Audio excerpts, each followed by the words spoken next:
Hello everyone, welcome!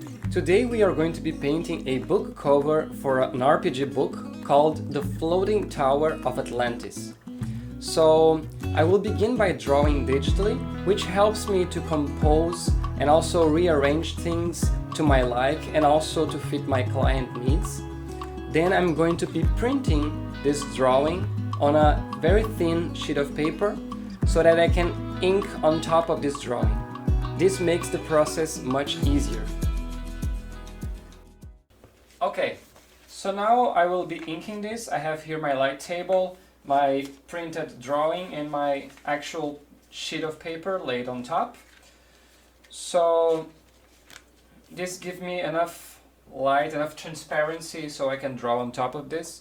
I'll be using this inks. This is my ink holder. I don't have a name for this guy yet, so if you have some fun idea, you can put it on the comments and I'll promise I'll consider it. So anyway, he will be helping us by holding our ink pens. So sometimes I use dip pens also for inking, but in this case, like the ink will not, I don't want that to have ink texture or anything, because dip pens sometimes give you a very thin but some kind of texture. So I will be using these micron and also unipin pens. So yeah, let's dive into it. By the way, I will be using this glove, which I always use both for drawing and inking, because it helps me, it helps my hand to slide better across the paper, and also it prevents any kind of smudging or things like that. So I don't know, I just got used to it. So it's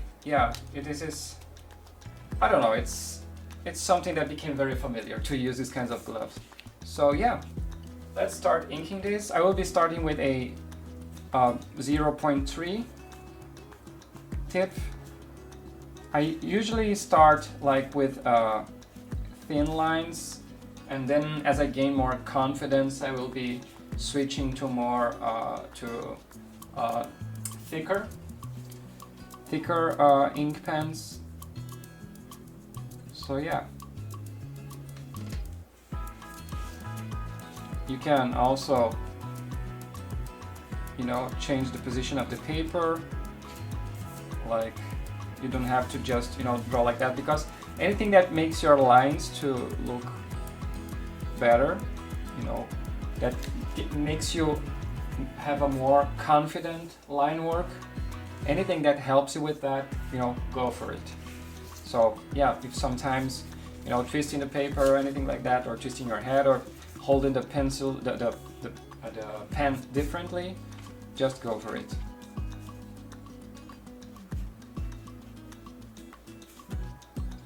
So I'm pretty much done with inking this. You can see here I have not inked anything in the sky, because I do believe that it's going to be easier to go directly with watercolors.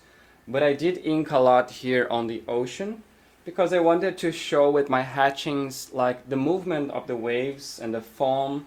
I don't know, I felt that by using hatchings I could achieve more of this kind of a dynamic and strong movement. So that's why I used a lot of my hatching here. But that's pretty much it. So now we are ready for start watercoloring this.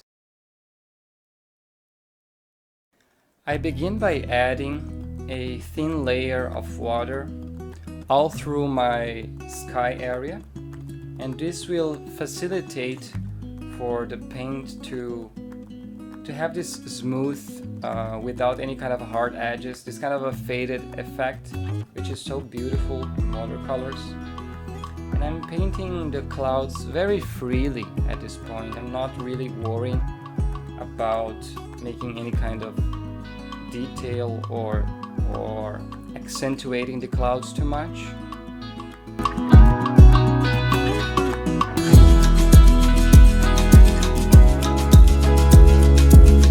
If you're enjoying this process, don't forget to subscribe to my channel by clicking on the button below.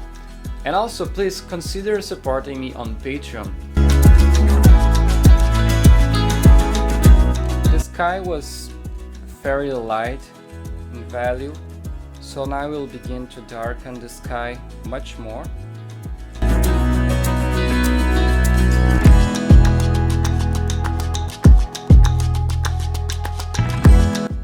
I have a color sketch I did digitally.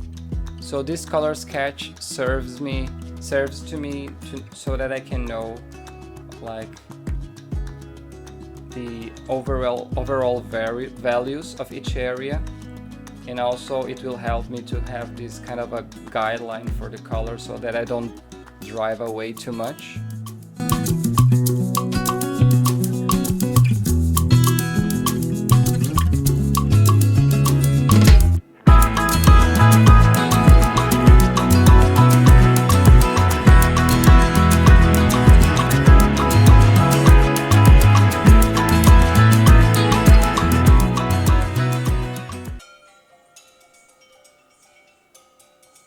I'm trying to make everything to look quite spontaneous, you know, not too much detail, not too many hard edges or anything, just like a sky that helps to entice the composition and helps to frame the tower nicely.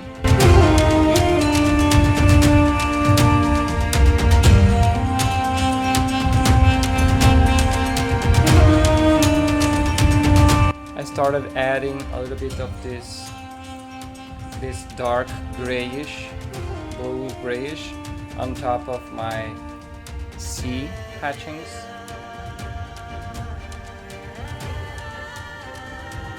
Originally I wouldn't have gone so far with this kind of a green blue underneath the ice cubes, but I thought during the process that this was going to be a nice idea. It was not there on my original color sketch.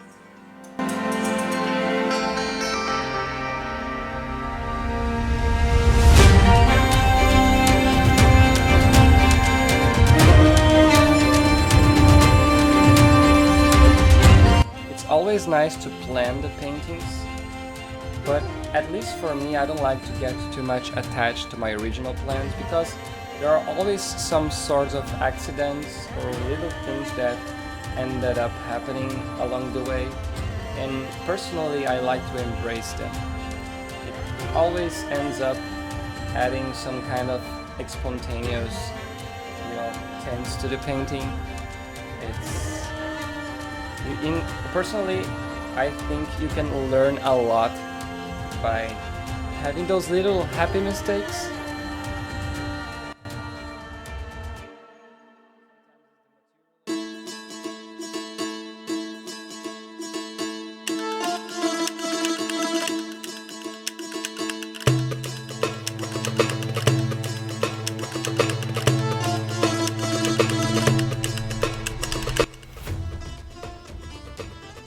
So I started adding this base color to the tower.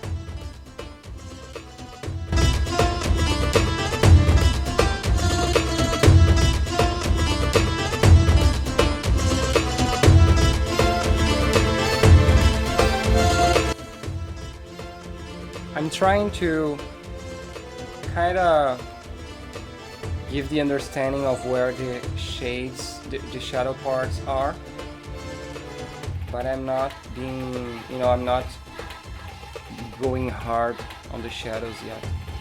I'm just, marking where they are and trying to understand the volume and the lightening of the scene.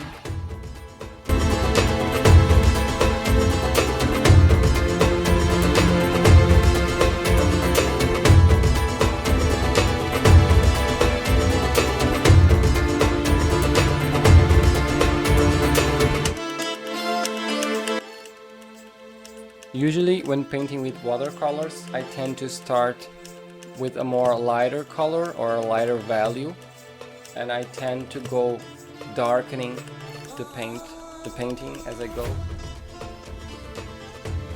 Here I'm using a little bit of gouache, white gouache with yellow gouache as well, to make these highlights of the flames that are being seen reflected on the sea.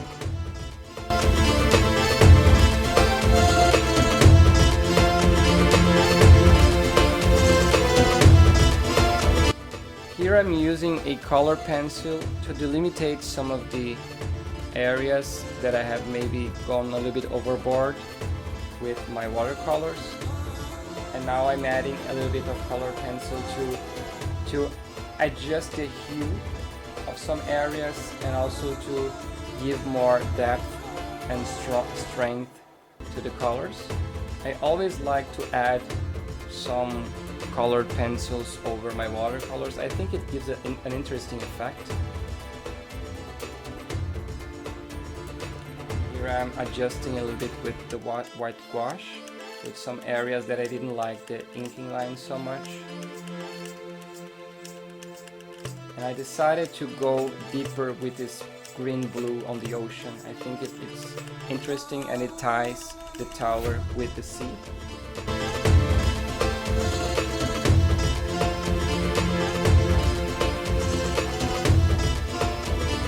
And there we go. So we are pretty much done with the painting. What I did also, I added more of this yellowish hue here with my colored pencils, which will help to kind of bring a little bit of warmth to the scene. I was feeling the sky was just too cold. Also, I added a little bit of more yellow here to the highlights on the water and along those kind of torches, things here. Yeah, I did some fixing with my color pencils, some ink lines I have redone to make them thicker and also to make them appear more, because sometimes the ink tends to kind of get covered by the colored pencils and the layers of watercolors. So sometimes it's nice to redo some lines so they can look nice and pretty. So from now on I will scan this and I will work on anything that is left digitally, because maybe the client will want some changes, or maybe I would like to adjust some coloring, or do something digitally. It's not necessary, like for this it's fine, and it's a nice original, for a collector and for having at home. Like I adore having original paintings around, and I think it's a physical testimony of your work. So, and people like to buy originals, so it's a nice way also to make some extra, by selling the originals. But anything beyond this, I will work digital if required. So I'll scan this and I will see how this looks digitally, and I will do anything that is necessary so that this looks like this is going to look like a nice cover for the book. So I really hope you have enjoyed the process, and yes, thank you so much for being a part of it, and I hope to see you in the next videos. Bye bye!